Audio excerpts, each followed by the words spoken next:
Bueno, continuando con este mismo paciente, tenemos que un tiempo después de esta complicación aguda presenta un cuadro clínico de una complicación crónica. El motivo de la consulta del paciente fue así: tengo mareos con pérdida del conocimiento al ponerme de pie o sentarme, junto con dolor en los pies que empeora en la noche. Dentro de los antecedentes encontramos un paciente con diabetes mellitus tipo 2 diagnosticado desde hace 5 meses. Consultó anteriormente por una complicación aguda y la cual se manejó y fue manejada sin mayores secuelas. Pero en esta oportunidad regresa presentando en esta ocasión dolor, disestesias y parestesias de predominio nocturno localizadas en miembros inferiores, de inicio súbito, de intensidad 7/10, que no se irradia, no presenta ni atenuantes ni exacerbantes, y como concomitantes presenta hipotensión ortostática, la cual se manifiesta luego de sentarse o ponerse de pie. Debemos recordar que ha sido un paciente un poco problemático, ya que ha tenido una adherencia inadecuada al tratamiento. Entonces, entrando en materia, hablando de las complicaciones crónicas acerca de la diabetes, tenemos estas dos clasificaciones. Las complicaciones crónicas vasculares se pueden dividir en dos principalmente, como ya lo había mencionado: macrovasculares y microvasculares. Entonces, dentro de las macrovasculares vamos a tener principalmente enfermedad coronaria, eventos cerebrovasculares, enfermedad arterial periférica y estenosis de la arteria renal, que recordemos que son las principales arterias, las principales grandes arterias y vasos del cuerpo. Y dentro de las microvasculares vamos a tener esas tres principales complicaciones, que son la neuropatía diabética, la nefropatía diabética, que se presenta pues a nivel de riñón, y la retinopatía diabética. En esta ocasión pues vamos a hacer énfasis en la neuropatía diabética. ¿Qué es la neuropatía diabética? La neuropatía diabética es una complicación crónica que se presenta en aproximadamente del 60 al 70% de los diabéticos. En este caso, pues 10 de cada diabético, de 10 diabéticos, de 6 a 7 presentan este tipo de complicación.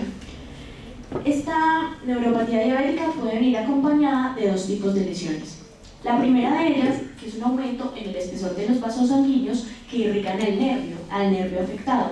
Entonces, al presentarse este aumento de espesor en la pared del vaso, pues va a generar que el nervio sea menos irrigado, ya que este vaso pues se va a encontrar, digamos por así decirlo, engrosado.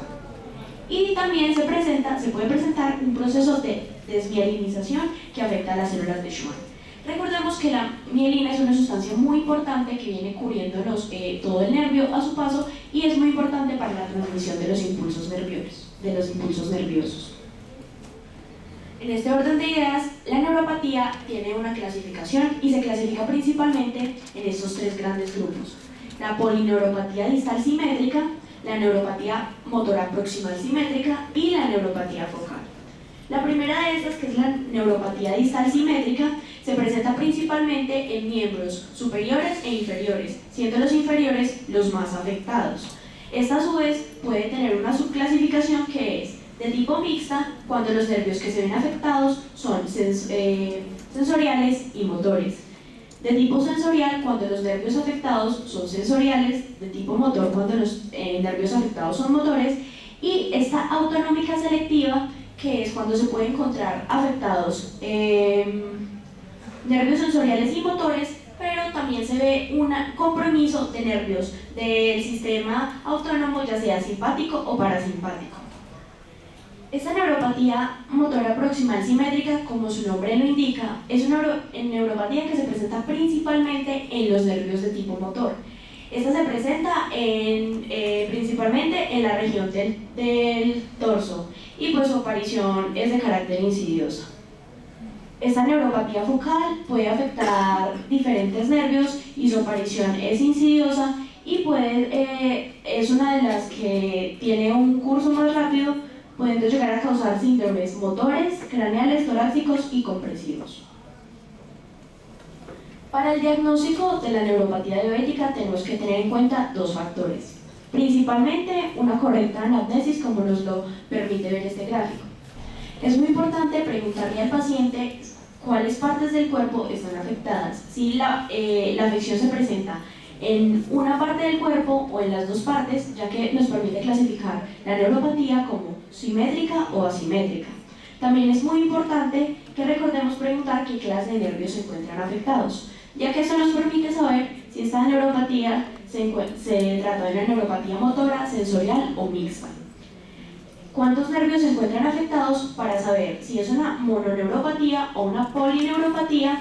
Y qué partes del cuerpo están afectados para ver si es con un sistema determinado, ya sea el gastrointestinal, el genitourinario, el cardiovascular o el endocrino, entre los demás sistemas. También debemos recordar que es muy importante el buen diagnóstico clínico mediante el examen físico. Preguntarle al paciente si cuando yo lo toco le duele, si le duele sin tocar, si siente cosquilleos, si siente como pulsaciones, si siente hormigueos. Eso pueden evidenciar trastornos en el sistema nervioso. Bueno, entonces, dentro de estas complicaciones crónicas, tenemos unas teorías patogénicas que nos suponen el origen de estas complicaciones crónicas. Y estas son principalmente tres, que las podemos encontrar en este cuadro. Entonces, recordemos que el paciente diabético es un paciente que permanece en un estado de hiperglicemia crónico. Entonces, en la primera ruta de ellas, en la primera que es la ruta del poliol, pero devolviéndome un poco, la hiperglicemia es la causa del inicio del daño en los tejidos. Dice que las complicaciones tienen mecanismos que ocurren dentro de las células. La primera de ellas, como les contaba, que es por el flujo aumentado de glucosa, que se llama ruta del poliol. ¿Qué sucede? En el cuerpo humano se presenta una enzima llamada aldosa reductasa que en pacientes normoglicémicos no tiene afinidad con la glicemia, pero como recordemos que el paciente es hiperglicémico crónico, pues entonces se va a producir una afinidad de esa aldosa reductasa por esa glucosa, que recordemos que es una aldosa. Entonces, esta aldosa reductasa tiene como función reducir los aldehídos tóxicos en la célula para inactivar los alcoholes. Cuando se une con esta glucosa en la sangre, que está abundante, procede a formar un compuesto llamado sorbitol, que es un alcohol derivado de esta glucosa. ¿Qué sucede? Este sorbitol, posteriormente por la sorbitol deshidrogenasa, será convertido en fructosa, y finalmente esta fructosa será el azúcar que puede entrar al proceso de glucólisis y a las otras rutas metabólicas de la glucosa. ¿Qué sucede? Primero, tenemos que recordar que el sorbitol es un compuesto osmóticamente activo. ¿Qué sucede? Cuando este sorbitol entra a la célula, va a causar un edema celular y posteriormente va a causar una lisis en esa célula, lo cual me causa pues el daño a nivel del tejido. Los principales tejidos en los que se presenta este daño son el tejido ocular, principalmente la retina, el riñón y el sistema nervioso. Esta es una de las principales explicaciones de por qué los pacientes con diabetes muchas veces presentan ceguera o complicaciones oculares.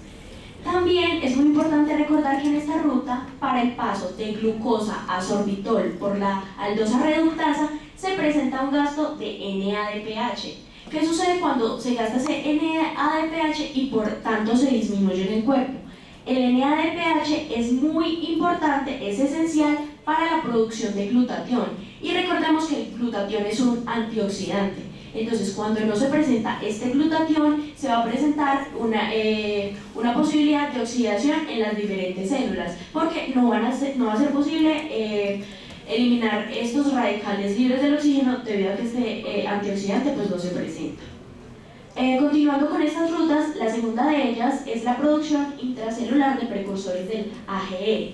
¿Qué son los precursores del AGE? El AGE son los productos finales de glicosilación. Entonces, esos productos finales de glicosilación consisten en proteínas que se unen a glucosas. ¿Qué sucede? Como recordemos que el diabético está en un estado de hiperglucemia, entonces va a tener mayor tendencia a formar estos compuestos AGE. Entonces, ¿Qué produce? Produce daños en las células por diversos mecanismos. Se puede presentar de las siguientes dos maneras. Principalmente estos daños, como al principio se mencionaban, van a suceder en la célula endotelial. Entonces, primero, modifica proteínas intracelulares. Y segundo, estos precursores del AGE pueden difundirse fuera de la célula y modificar proteínas en sangre como la albúmina. Entonces, estos AGE van a viajar junto a la albúmina. ¿Y qué va a pasar? Van a llegar a otros órganos, van a llegar a otros tejidos y estos pueden unirse a los receptores de AGE y activarlos. ¿Qué causa cuando estos se unen a estos receptores y los activan? Se producen citoquinas inflamatorias y factores de crecimiento y finalmente se va a producir una patología vascular. Y finalmente, dentro de estas rutas tenemos la activación de la proteinquinasa C. ¿Qué sucede? El estado de hiperglicemia aumenta la síntesis del diacilglicerol y al aumentarse esta síntesis de diacilglicerol, este diacilglicerol es un cofactor de activación para isoformas de la proteinquinasa C.